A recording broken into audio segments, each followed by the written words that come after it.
Badan Koordinasi Penanaman Modal atau Kementerian Investasi mencatat realisasi investasi sepanjang tahun 2022 sebesar 1.207,2 triliun rupiah. Ya, angka tersebut melebihi target realisasi investasi sebesar 1.200 triliun rupiah. Menteri Investasi yang juga Kepala BKPM Bahlil Lahadalia memaparkan realisasi investasi sepanjang tahun 2022.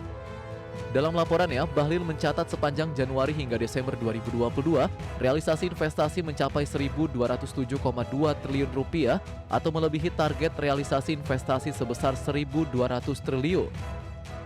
Bahlil menyebutkan capaian realisasi investasi tahun 2022 merupakan raihan investasi tertinggi sepanjang sejarah Indonesia, di mana secara tahunan realisasi investasi meningkat hingga 34% dengan mampu menyerap tenaga kerja mencapai 1,3 juta orang.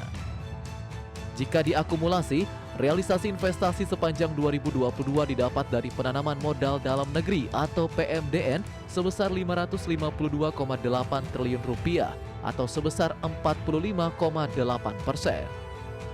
Sedangkan penanaman modal asing atau PMA mencapai 654,4 triliun rupiah atau sebesar 54,2%.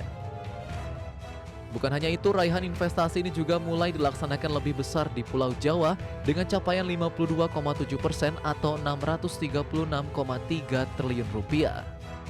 Sedangkan di luar Pulau Jawa sebesar 47,3% atau setara 570,9 triliun rupiah.